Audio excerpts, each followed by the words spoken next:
Olá a todos, sejam muito bem-vindos aos Segredos da Bimbi.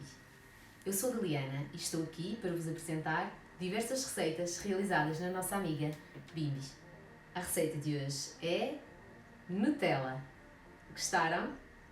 Os ingredientes são 200 gramas de leite, 200 gramas de chocolate para culinária, 150 gramas de açúcar amarelo, 90 gramas de avelãs previamente trituradas na Bimbi, velocidade 9, alguns segundos, pelo barulho detectam que ela já está triturada.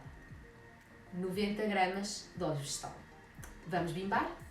Vamos colocar o chocolate em pedaços no copo de Bimbi e lançar 3 vezes o turbo. Não se esqueçam de nos seguir no Instagram. O link está na descrição. Turbo 3 vezes. Com a espátula da Bimbi, vamos baixar os pedaços de chocolate.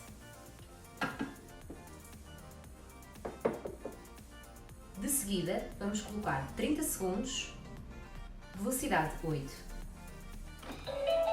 Está terminado. Vamos agora adicionar o açúcar amarelo e a avelã. E programamos a nossa Bimbi. 30 segundos, velocidade 7. Já está?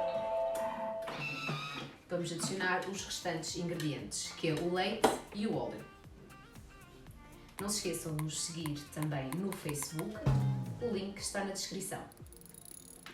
E partilhem connosco algo que gostassem de ver realizado pela Bimbi. Então agora vamos programar a nossa Bimbi. 5 minutos, temperatura 50 graus, velocidade 4. Vamos ver como ficou. Convém previamente esterilizar os frascos onde vão colocar a Nutella. Neste caso, eu só vou demonstrar neste, mas dá normalmente para 2 a 3 frascos.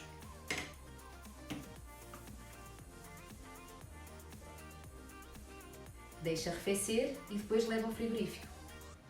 Coloque um gosto, um comentário e não se esqueça de subscrever o canal. Até à próxima!